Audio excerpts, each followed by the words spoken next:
Good afternoon, everyone. Sorry to be so late. I think you understand. Things rolled Well, out. I thought you were waiting until the secretary finished. He finished with his opening remarks and then is going through giving awards now. So Well, he was still speaking when we got the 2 minutes. Anyway, doesn't matter. when I looked on the YouTube feed, he was not still speaking. So maybe you were on a delayed feed, the one that we were The watching. one on state.gov? Is that Yeah, a delayed maybe feed these days? maybe it's buffered on the AP version of it. Not but the AP version. The This is one US that we were government. watching inside the Yeah. office. He was finished. All right, either here or there. Let me start with some opening comments. Secretary Blinken has been on the phone today with a number of his counterparts in the Middle East about the situation in Syria. He has so far today spoken with Jordanian Deputy Prime Minister and Minister of Foreign Affairs and Expatriates Aman Safadi, Emirati Foreign Minister Abdullah bin Zayed Al Nahyan, Qatari Prime Minister and Minister of Foreign Affairs Mohammed bin Abdulrahman Al Thani, and Egyptian Foreign Minister Badr Abdulati. These calls followed his conversation yesterday afternoon with Turkish Foreign Minister Hakan Fidan. In these calls, the Secretary has underscored the points he made in a statement he released earlier today, that the United States fully supports a Syrian-led and Syrian-owned political transition that leads to credible, inclusive, and non-sectarian governance.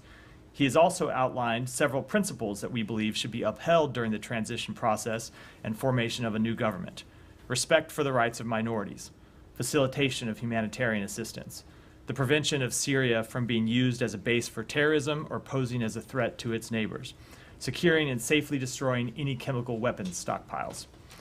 The Secretary has also reiterated in these conversations that all nations should support an inclusive and transparent process and refrain from interference, and made clear that the United States will recognize and fully support a future Syrian government that results from this process. As you have heard the President and the Secretary say over the past couple of days so far, Hayat Tahrir al-Sham is using the right words, but we will of course judge them not by those words, but by their actions over the coming days, the coming weeks, the coming months. The Secretary will continue his engagements with counterparts in the region over the coming days and discuss the principles he outlined in his statement further. And of course, he will continue to emphasize in all of these conversations that the United States' ongoing support for the Syrian people throughout this transition. With that, Matt Lee. Right.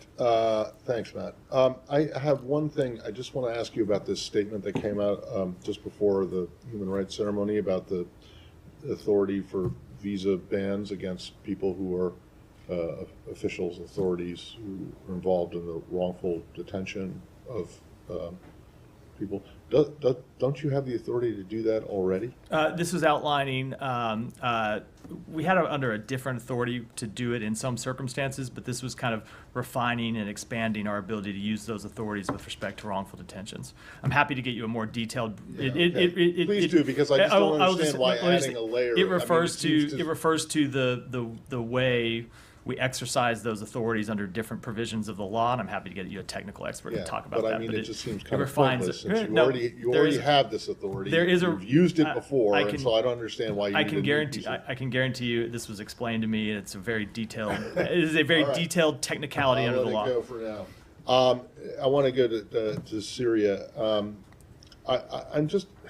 Can you explain to me this whole idea of when you say you're prepared to recognize a new Syrian leadership that does these specific things that you've outlined?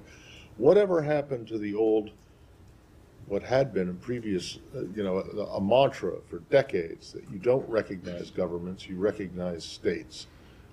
And what does it mean that you would recognize a new leadership that meets these criteria?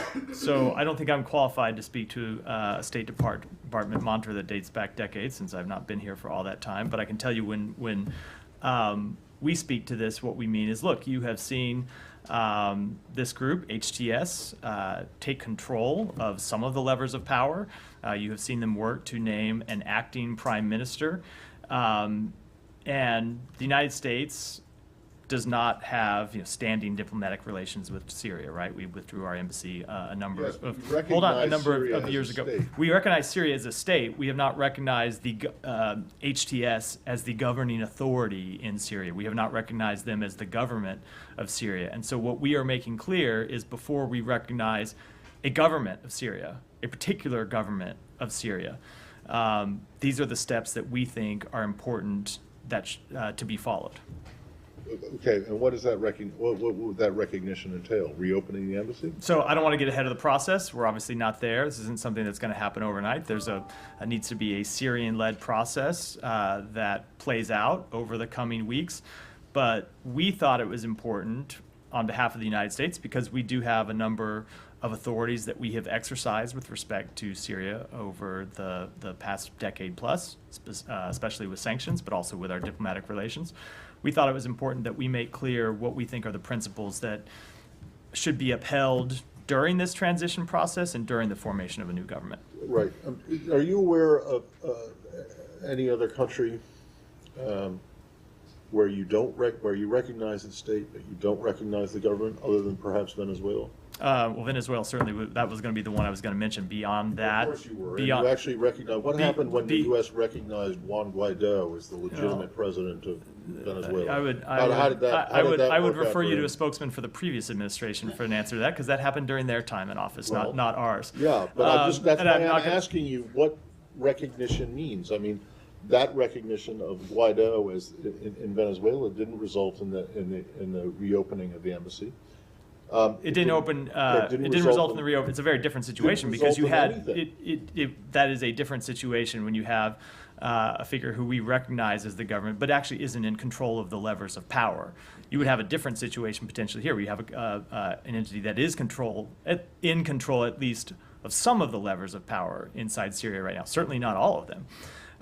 So it's a different situation. What exactly you mean? I mean that the Taliban. You never recognized the Taliban as the government of Afghanistan, and yet Afghanistan was recognized. I don't think it is that complicated. You have seen the United States and other countries around the world refrain from, certainly in periods of transition, refrain from recognizing governments for extended periods of time in some circumstances, and withhold recognition of new governments. And what we are making clear is these are the principles that we think ought to be pursued on behalf of the Syrian people before the United States would take that step. Okay, and then lastly on Syria, is there any new information about Austin Tice, and can you give us any updates on Barbara Leaf and John Bass? So I know Barbara and John are still in the region. I talked to them earlier today. I actually don't, I believe they're still in Jordan, but I can't, it wasn't a video conference, it was by phone, so I don't know exactly where they are, but I believe they're still in Jordan. They are still in the region. As it relates to Austin Tice, I don't have any new information to offer today. We do continue to believe that he is alive, and we continue to make clear in all of our conversations, either with entities on the ground in Syria or with entities that may be in communication with those on the ground in Syria, that we have no higher priority than the safe return of Austin Tice to his family. I'm just wondering if you have had any direct contacts with the rebel group HTS, and if you're looking to have direct contacts with them, or are you still going through different channels there, notably Turkey? I don't have any contacts to speak to from here, and I'm going to refrain. I think, other than speaking at a high level about our priorities and that we have ways to communicate with all of the relevant entities, at least indirectly, in some cases directly. I should note that HTS, of course, is only one of a number of groups who are players in the Syrian political scene. I'm not going to speak to them in detail from here. We have the ability to get messages to every one of the relevant groups inside Syria and let them know what our priorities are. And you've seen the political principles that we released today that we think ought to guide the transition process and formation of a new government. But we have, of course, other priorities as well: the return of Austin Tice, ensuring that ISIS can't use this opportunity to seize new territory and launch attacks on American interests, preventing the conflict from spilling over beyond the borders of Syria to neighboring countries. We have the ability to make those concerns known to all of the groups, but I'm not going to speak to individual contacts. But can you say that you're looking to have direct contacts with what you actually, is designated as a terrorist group? So just to confirm one thing I spoke to yesterday, there is no legal barrier to us speaking to a designated terrorist group. We have the authority to do that under U.S. law. That said, I'm just not going to get into individual conversations. We have made clear, I'll leave it at this, we have made clear to all the relevant parties inside Syria what our priorities are, both in the immediate term and what our priorities are over the intermediate term for the transition process and the formation of a new government. Now, just a question. The Secretary called for an inclusive process, non-sectarian, protecting minorities, pretty high, ambitious goals. How do you plan to use your leverage as the United States to get those effectively done and have the rebels group form a government that is respecting those criteria? Let me speak to this really in three buckets. First of all is just to say that it is important. I will get to the question about U.S. influence and how we can use our influence in this question. But it is important to remember, first and foremost, that this needs to be a Syrian-led process. And it is not one that can or should be imposed from outside Syria by any country, by any foreign party. That, of course, includes the United States and includes other countries in the region as well. That's the first thing that I think bears always repeating when it comes to discussing this issue. The second thing is we are going to consult with our partners in the region, as the Secretary already has been by phone, to try and drive alignment on some of the principles that you saw us outline, because we think it's important that all parties sign up for these principles. We think they're principles that really should gather widespread support inside Syria and outside Syria as well. And then third, look, as I said in response to Matt's question, the U.S. has imposed a number of sanctions on Syria. We have suspended diplomatic relations with Syria. We have made quite clear for some time that Syria should not be treated as a normal country. You saw us object to the readmission of Syria to the Arab League before Assad had taken any of the steps that the Arab League and other countries had called on him to take to engage with other political actors inside Syria. So we have all of those various authorities and abilities at our disposal, and we will make clear to all of the relevant actors inside Syria that these are the kind of steps that we want to see them take before we consider a change in United States policy. Okay. And just last question, how do you square, you said that it has to be a Syrian-led process inside Syria.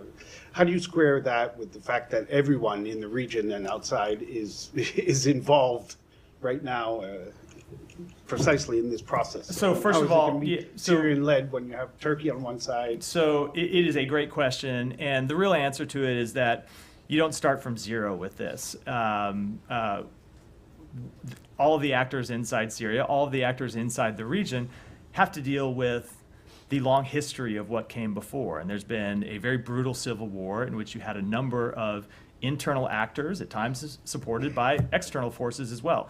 And all of that needs to be dealt with going forward. But that's why we outlined these principles, to make clear that despite everything that has preceded where we are today, what principles ought to guide the formation of a new government going forward are kind of the opposite of what Bashar al-Assad used to guide the country and led us to this situation. So respect for minorities inside the country, the facilitation of humanitarian assistance, something that we saw the Assad regime block on a number of different occasions, the prevention of Syria being used as a base for terrorism or a threat to its neighbors. All of those are principles that we think are important, as well as I said, the other countries refraining from external interference. Can I follow up on Go ahead. I'll come to HTS specifically, you said they're saying, they're saying the right things, but it depends on what their actions are in the coming period. are they saying those things? They're saying those things publicly, but have they communicated that to the United States? I'm not going to speak to private conversations.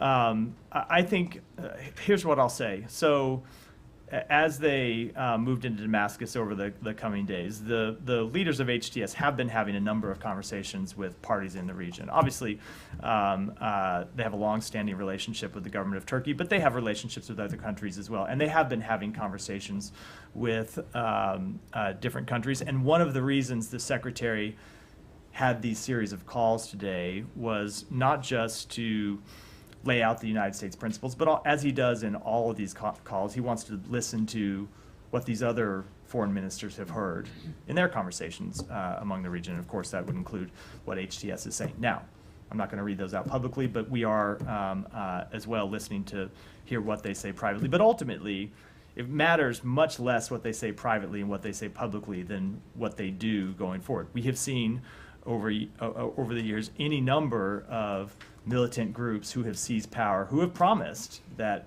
they would respect minorities, who have promised that they would respect religious freedom, or would promise that they would govern in an inclusive way, and then see them fail to meet those promises. So we really do mean it when we say what's important is watching how they actually behave in the coming weeks. And so this foreign terrorist designation, HTS seems to have installed this interim leader, right, Mohammed al-Bashir.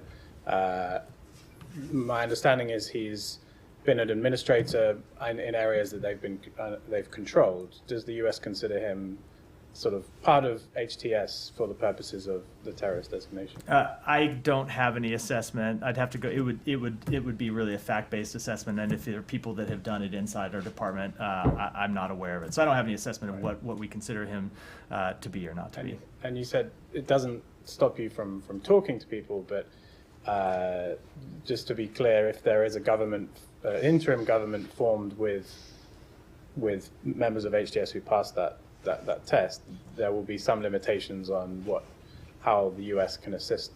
Certainly, we're getting into the realm of hypotheticals, but certainly if an organization is designated as a designated foreign terrorist organization, we don't have the ability, no one has the ability under U.S. law to offer support for such an organization. That's different, of course, than communicating with them. Right, and you mentioned in relation to Austin Tice that this is part of your conversations with entities on the ground. Could you say specifically that that's like a message that you've sent to HTS? Austin Tice is a priority. It is a message that we have sent to HTS. I'm not going to speak to direct communications, but in all of our communications with parties that we know talk to HTS, we have sent very clearly the message that as they move through Syria, liberating prisons, that our top priority is the return of Austin Tice. And we want anyone who is operating on the ground in Syria to be on the lookout for him. And if they do find him, to help return him to us safely and as soon as possible. And has HTS provided any reassurance on that particular point? I think at this point I probably ought to draw the line and not get into underlying details. Yeah, Saeed. Yeah, I mean, a lot of sentiments have been expressed, such as Syrian-led, smooth transition, unified Syria, although we are seeing it being dismembered before our eyes and so on. But nobody speaks of the Israeli attacks. They struck 300 military sites. So why is that? Why are you not talking about what Israel is doing to Syria, what it has done to Syria in the last 24 hours? So destroyed the Navy, destroyed all the Air Force. It did all that. Is the purpose, and that's my question, is the purpose to have a demilitarized Syria? Disarm Syria? I will let Israel speak to its own operations and what it is they are trying to accomplish. I will say that on behalf of the United States, we're going to discuss these matters with them privately before I opine on them publicly. I would say that broadly speaking, we of course don't want to see any action that makes a Syrian-led process more difficult, and we ultimately want to see a peaceful process forward, not an escalation of the conflict. So you think what you're saying is that what Israel is doing, whether it's conquering the rest of the Golan and so on, the attacks that it's conducting, it is like 35 kilometers from Damascus and so on. That is a private matter? So is that a private matter? Is that an Israeli decision? No, so first of all, let me just point out, with respect to the location of Israeli forces, and I'm not attesting one way or the other. I know there are conflicting claims about where they are, and they have strenuously denied that they are close to Damascus. They have said that they are in the their forces on the ground are in the buffer zone, and I spoke to this at length yesterday. But when it comes to their operations, I think it's appropriate for us to speak to them privately first, ascertain what it is they're doing, before we opine on that publicly. They're a close ally of ours, and that's what we're going to do. Yeah, but just one more, on this. So, is it the wish of the United States of America to see a Syria that is disarmed, that does not have an army, does not have an air force, that probably has militias like this? Is that the purpose? We do not want to in the see end? that probably has militias. Is that what you said? No, I'm just saying. No, we do not want to see it. We do not want to see accept it. the That one's fact- easy. We do not want to see a Syria that has militias. Look, ultimately, I'm saying that you accept the fact that it has so militias now. you laid out the principle, and one of the things that you heard us say is we want to see Syria that's not a base for terrorism. It's not a base for terrorist organizations. Not to say that every militia, of course, is a terrorist organization. But no, Said, let me give me a second. We have outlined the principles that we think ought to guide Syria as it goes forward.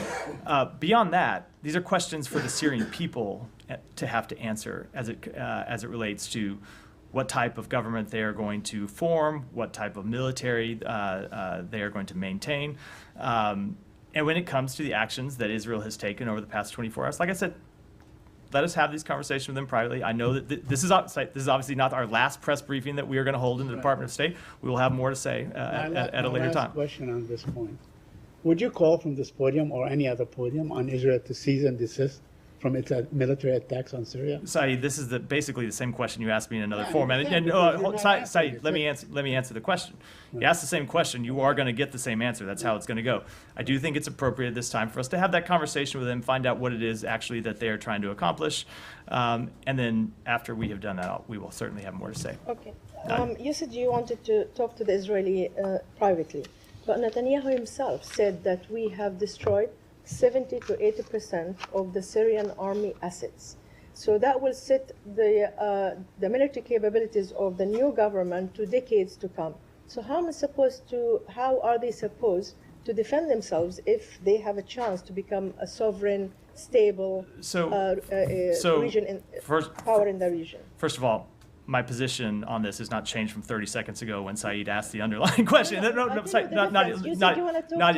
let me just finish. Please, I want to explain how it changed. Nadia, please let me finish before I swear to you I will not interrupt the question if you pay me the same respect to not interrupt my answer.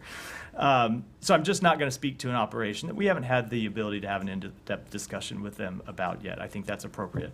We want to learn more about what they were trying to do. We want to learn more about the facts, and then we'll certainly have more to say about it.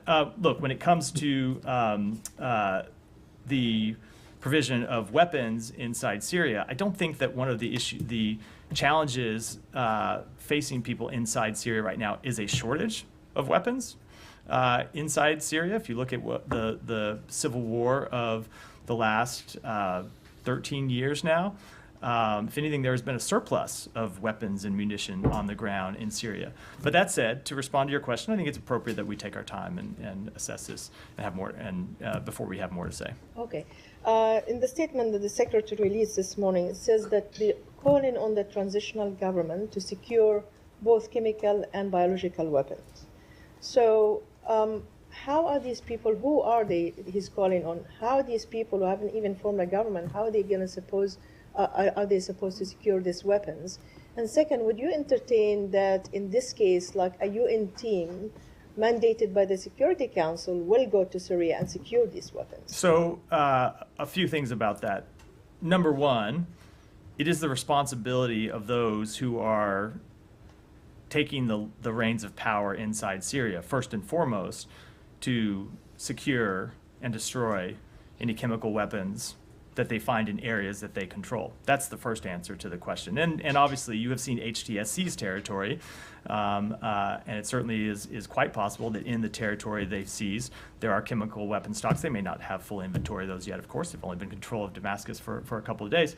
But that is the first answer to the question. The second answer to it, though, is that there is an emergency session of the Organization for the Prohibition of Chemical Weapons Executive Council that has been called, that will meet this Thursday to address the recent developments on the ground and the current situation on the ground in Syria.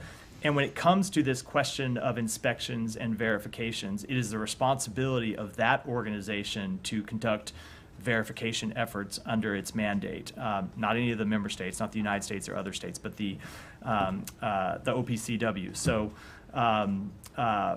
we will await the outcome of that meeting on Thursday to define a path forward. We, of course, have full confidence in the OPCW and its ability to carry out its mission.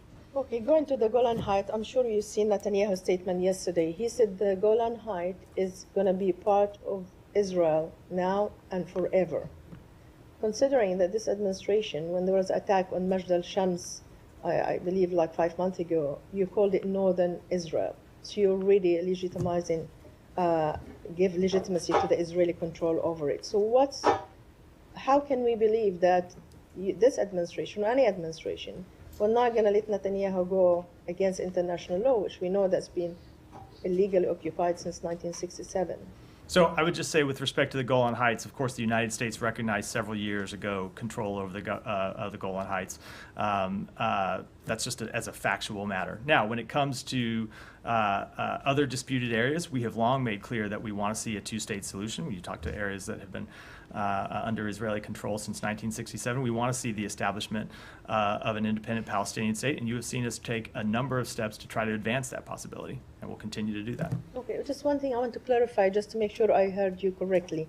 You said that legally, the United States can talk to any terrorist group if they want to, if that advances the interests of the U.S., right? Correct. Just as a legal matter, strictly legal matter. That's different than a policy matter, of course, a policy choice. What stopped you from talking to Hamas directly, since you designated them as a terrorist group, you have a great interest in releasing American hostages instead of going to mediators? Because we have effective mediators who have much better relationships with Hamas than we do, for obvious reasons, and have the ability to effectively communicate with them. There was never any need for us to have those direct conversations when you have effective mediators like the governments of Qatar and the governments of Egypt. Yeah. Thank you. On the Israeli strikes in Syria, did they inform you ahead of time of these? I don't have any conversations to read out. We need to speak more with them about this before we have anything to say about it. Would you have expected them to? I mean, in scale, these are very significant. You know, some have made comparisons to the sort of wiping out of the Egyptian Air Force in 1967. Again, I just don't have anything further to say. We need to have further conversations about them before we comment in detail on the matter. Can I follow up on the status of the Golan Heights? I'm slightly puzzled with what you just said, because you've said, you know, the Trump administration, which recognised control of the Golan, because you said last year on this that as a practical matter, the Golan is important to Israel's security. And these were your words then: as long as Assad is in power in Syria, and as long as Iran is present in Syria, there's a significant threat to Israel.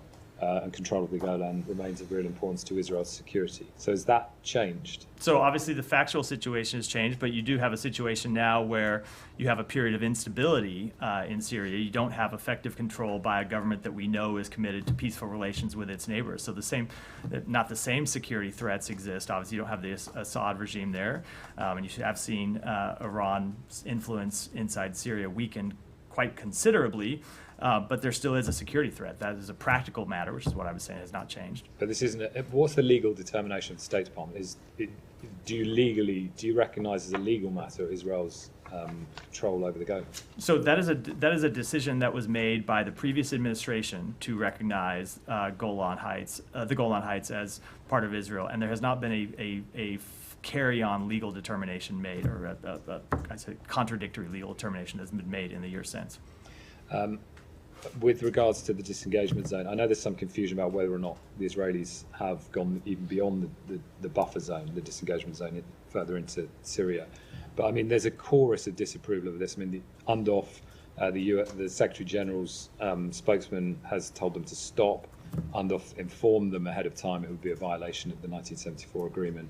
You now have Qatar, Saudi Arabia, Iraq, all critical allies for you in terms of getting on board the vision that you are trying to lay out for the future of Syria, who have all said this is an attack on Syria's sovereignty, a dangerous development. I mean, what's your position on Israel having invaded that buffer zone? So I spoke to this yesterday. Nothing has changed since then. What precipitated their move into the buffer zone was the withdrawal of the Syrian armed forces, which, as I said yesterday, creates potentially a vacuum that could be filled by any one of the numerous terrorist organizations that continue to operate inside Syria that have sworn to the destruction of the state of Israel. Israel has said that they deployed their forces into the buffer zone temporarily to prevent such a threat from emerging against the state of Israel and against Israeli civilians. Ultimately, we want to see the 1974 agreement upheld. I mean, do you not worry this just further erodes the importance and value of international law? I think it's important that the step that they have taken has remained temporary. Okay, and I mean, on those the Golan Heights, the occupied Golan Heights is absolutely littered with the remnants of Syrian villages, of homes from 1967 and demolitions that took place. I mean, many thousands of people were expelled or forced to flee. Many of those people will be looking at, what's going on now. You talk about a Syrian process, a Syrian-led future for the people of Syria. I mean, those people had homes and villages back in the occupied Golan Heights. What should they be thinking now? What's the US saying to them? So I think, Tom, with any number of questions about where things might go in the future, we need to step back and realize that we are 2.5 days since the fall of the regime. And before we start making grand pronouncements about how things are going to proceed in the future, it's important to remember that we are in early days. We are just beginning to have conversations with partners in the region about the path forward and trying to get partners to align around principles that we think are important. And we have not yet seen the Syrian people have the ability to make their voices heard. So before we start to get into too far down the road, I think it's important to let the process play out a little bit further. I just say that, I mean, you talk about pronouncements, but they will say you've already made a pronouncement about the occupied Golan Heights because you've said you recognize Israel's presence there. It's an action that was taken by the government of the United States years ago with respect to anything over the last few days. I think it's important to let the dust settle a little bit. Yeah. Just on the OPCW meeting that you mentioned, it's going to be on Thursday. Yeah. This may not be a question for you, but does the United States believe that Syria remains a member in good standing of the OPCW? And whether it does or not,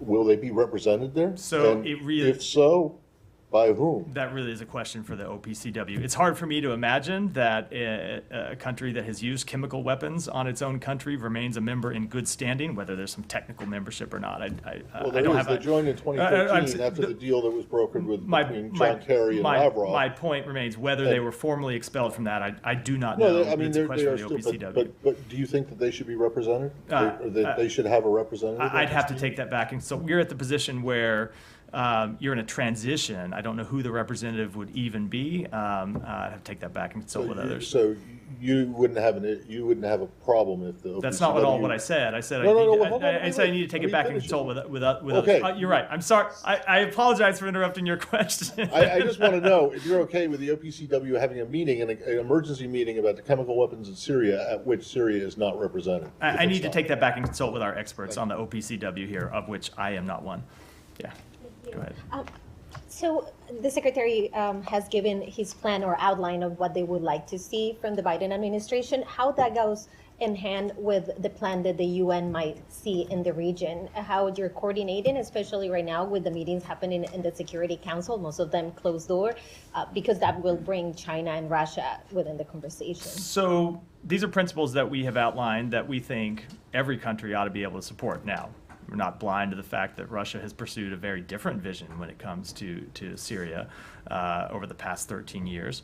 But we will outline these principles in all of our diplomatic engagements, both in the region and in our conversations with our colleagues on the Security Council and other colleagues at the United Nations in New York, as well as UN personnel who operate inside the region. And those will be conversations we'll continue to have over the coming days. In terms of the situation in the region, is the United States worried that because of the diminition of Hezbollah, the situation that is happening in Syria now, the fall of Assad, Iran will feel more motivated to try to pursue their nuclear program and try to accelerate it? So I can't speak to the judgments that the regime inside Iran will make. I can say that if I were them, I would look back at the course of action that they have pursued over the last decade plus of trying to support terrorism and further destabilize the region as a strategy that has failed. When you look at their support for proxy groups, they clearly had a strategy that they were pursuing to try and threaten the state of Israel from outside its borders, to launch repeated terrorist attacks against civilians inside Israel, and of course to launch terrorist attacks against other entities around the region. Israelis have not been the only recipients, of course, of terrorist attacks sponsored by the state of Iran. So I would hope that the government of Iran would look at the failed policy that they have pursued and choose the path of de-escalation and better relations with their neighbors, and not trying to continue to foment instability and support terrorism. I'm under no illusions that they're going to have a change of heart, but I would think that would be the wiser assessment. I can tell you that if they pursue a different nuclear policy, we have made clear that we will not allow the government of Iran to obtain a nuclear weapon. Just a quick a question. The State Department issued a fact sheet on Monday regarding the accountability actions to counter global corruption and human rights abuses for Indonesia. So can you outline the steps that State Department is generally taking in response to human rights violators from Indonesia? So I'd have to take that back to get you anything more specifically as it goes to Indonesia. I know that we detailed some of the actions in the statement that we put out. I can tell you that we have made clear around the world that the fight against corruption and the promotion of human rights is a top priority for the United States, and it will continue to be. But with respect to specific actions inside Indonesia, I'd have to get you a more detailed answer. Michelle. Yeah, thank you. I have a couple of questions, Matt. First, what do you think about the Syrian new prime minister that Golan has appointed? Did someone talk to him, or will someone from the administration call him? I don't have any comment on his appointment. We have not had any communications with him as of yet. We started to see on social media some reports of human rights atrocities in the streets of Syria. How are you following these reports? We're following very closely, and it's why you have heard everyone in this administration, starting with the president on Sunday, emphasize that the protection of civilians must be the paramount priority in the days and weeks ahead. It's something that we will continue to emphasize. It is civilians that have, of course, suffered the brutal horrors of this war over the past 13 years. And as Syria hopefully emerges from this war with a path towards peace going forwards, we will see all of the organizations, all of the various factions inside Syria unite around the principle that they ought to protect civilians. Reports said that former Syrian officials have fled Syria to Lebanon. What's your view on that? I don't have any comment on whether that's true or not, nor do I have a comment on it. Of course, any official who is well, I'll leave it at that. Do you have any updates on the Russian presence in Syria, and did the U.S. help Russia evacuate their positions in Hasaka and other areas in Syria? I am not aware of any assistance by the United States to Russia, and I don't have any assessment of the current disposition of their military capabilities inside Syria. And finally, is the U.S. planning to reopen the U.S. embassy in Damascus? So it's not something we have immediate plans to do, but we have made clear the steps that we want to see the government of Syria take. And as the Secretary said in his statement, should we see a process that follows those principles, we are prepared to recognize a Syrian government that does so. And of course, that is the opening of an embassy is the type of step that would follow such a recognition. Thank you. Yeah, Alex. Thank you, Matt. A couple of questions on Ukraine first. Can you give us more details about today's agreement to provide $20 billion loan to Ukraine? I think U.S. aid guaranteed. None of it will go as military support as initially expected. I'd have to take back and get you more details. This is something that was contained in the Supplemental Appropriations Act. You know, there was a wide variety of assistance that we were able to provide through that act, some military assistance, some direct economic support. Some of those were in the form of loans. Some of them were in the forms of loans that could be forgiven. So with respect to this specific tranche of support, I have to take it back and get you some information. Thanks so much. Moving to a sanctions question, both Matt's question and Celia's question. Yesterday, you guys announced this Magnitsky sanctions, and which is actually backed by the U.S. bipartisan tool to use. did not really include many countries, Azerbaijan, Georgia, many of the countries I mentioned yesterday's and today's award ceremonies. And today you're announcing, as Matt mentioned, the new policy that will establish a new set of visa restrictions. What is your strategy here? You guys are just going to leave in a couple of weeks, hand it to the next administration. Why not using what you already have in hand and supported by both parties and the Congress? We are using the tools that we have available to us that are supported by both parties, and we also, when we find it appropriate, are developing new tools that we can use, both in the time that's left in for this administration and potentially to the successor administration. And I know you don't want to talk about preview sanctions that you have not announced yet, but I want to ask you about the decision that you have not made on Ukraine, on Georgia. The man who is behind everything we have seen during the past couple of months, let alone past 13 days, has not been punished yet. Why you haven't punished Mr. Ivanishvili yet? So I am, as you know, because you mentioned it in the preview to your question, I'm not going to talk about any potential sanctions that we will impose on Georgian officials or individuals inside the country of Georgia.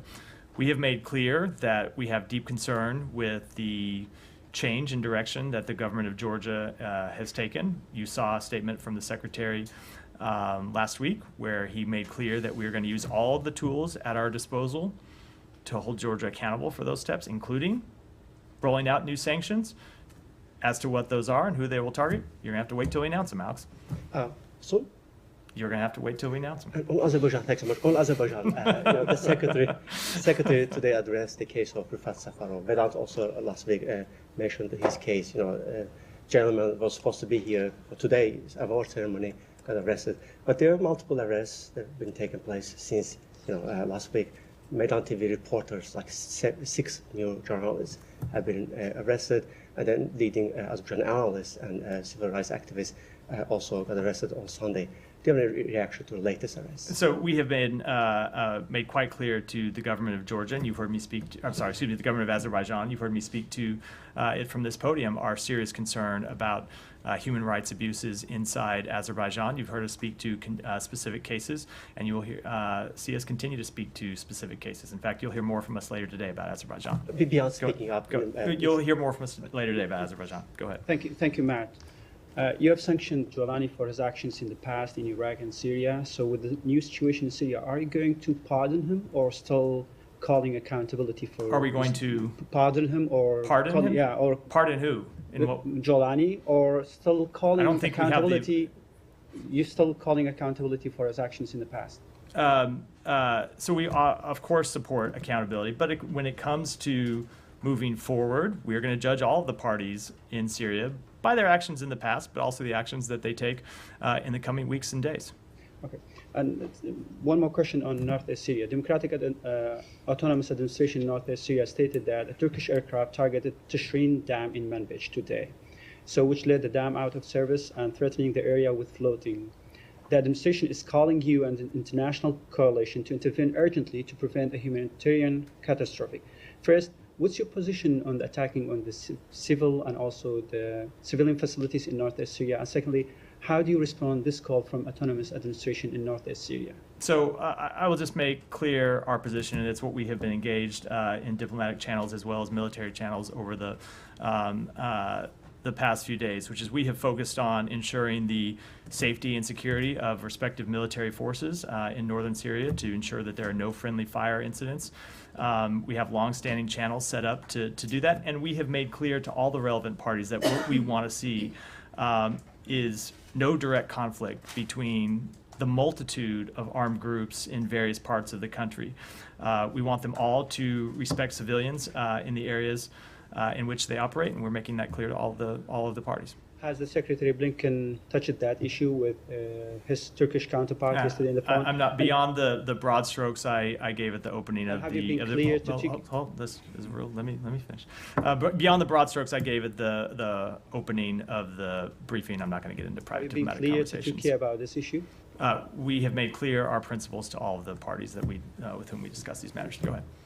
Thank you very much. For inclusive government in Syria, so how differently this time you will engage with HTS along with your partners and allies, as you have very field experience with inclusive government in Afghanistan, and with that, what is fair reason you have to believe such type of violent extremist groups?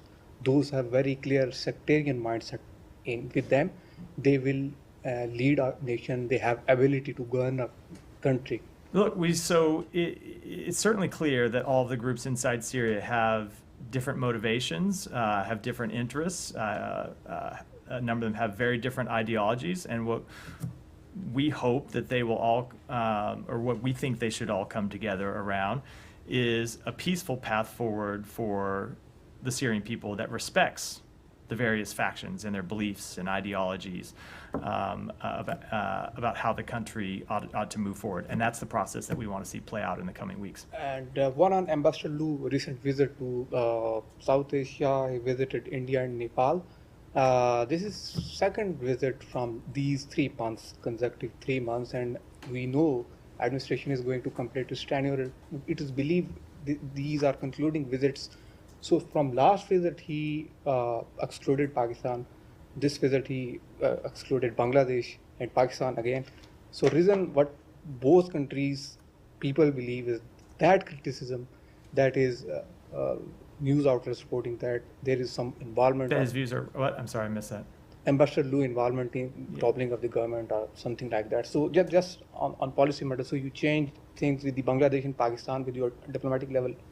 I'm not sure I understand the question. So with the end of this administration, you clearly downgraded your diplomatic relations. That is very visible from this visit. We very clearly what? Diplomatic relations with Bangladesh and Pakistan. Of course we have diplomatic relations with Bangladesh and But Pakistan. downgraded with the visits like high official is not visiting Bangladesh and Pakistan. So the Assistant Secretary is in fact an extremely senior official of the United States government, the one with primary responsibility for that area. And you have seen Secretary Blinken meet with the acting Prime Minister of Bangladesh in recent months, and you have seen him meet with senior Pakistani officials. It's very much a priority for this administration. Go ahead.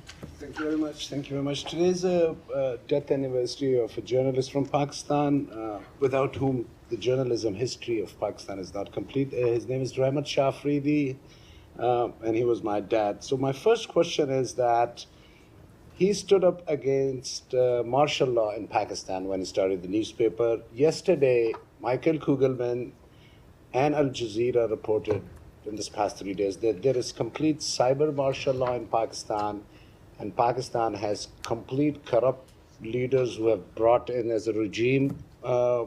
Your thoughts on that? So I didn't see that report, but of course we have made clear for some time our position when it comes to Pakistan, which is what we want to see the rule of law upheld. Today, this member of parliament, Ms. Shandana Gulzar, has stated in a briefing, her dad was parliamentarian as well. She said that the people of Pakistan are extremely unhappy with President Biden, and that there is a Pashtun genocide. While referring to Palestinians, she said that the Pashtun genocide is almost going to start. I've mentioned to you this Pashtun. This is very in tribal areas. The Pashtuns are getting killed. In political rallies, Pashtuns are getting killed. Your just thoughts on that? Look, I make it a practice not to comment on every statement made by members of our own Congress. I'm certainly not going to comment on every statement made by members of legislatures of foreign governments. Only because I have a couple more to get, and we got to wrap the briefing. Go ahead. Thank you, Matt. Thank you. Thank you for taking my question. There was a Nobel Peace Prize ceremony in Oslo today, and I know that President Biden has already issued a statement on October when the Japanese organization of atomic bomb survivors won the Nobel Peace Prize. But do you have any further comment on today's award? I don't have any beyond what the president said in his previous statement. Yeah, go ahead. Thanks, Matt. Indian Foreign Secretary has visited Bangladesh, and recently both India and Bangladesh have expressed concern on the violent attack on a diplomatic mission of Bangladesh inside India. Do you have a comment on that developments and the increasingly aggressive rhetoric directed towards Bangladesh? So, look, we want to see all parties resolve their disagreements peacefully. Thanks, Matt. So you've been talking about process as it pertains to Syria, but as it pertains to reconstruction of Syria, will the U.S. be leading or following the international community in that regard? Will the U.S. be giving money toward the rebuilding of Syria? I think you are a little bit putting the cart before the horse. We need to see a political process play out here before we get to discussions about reconstruction and who's going to fund it. And will the administration take any diplomatic or economic action against China for its continued infiltration of U.S. telecommunications infrastructure? So you have seen the United States take a number of actions to hold accountable China for its malign behavior across a number of different fronts. And I can tell you that we also raise cyber threats and cyber interference in all of our conversations with the Chinese, and we'll continue to do so. But when it comes to any steps, I'm not going to preview them before we take them. Thank you. Yeah. All right. Well, that will wrap for today. Thanks, everyone.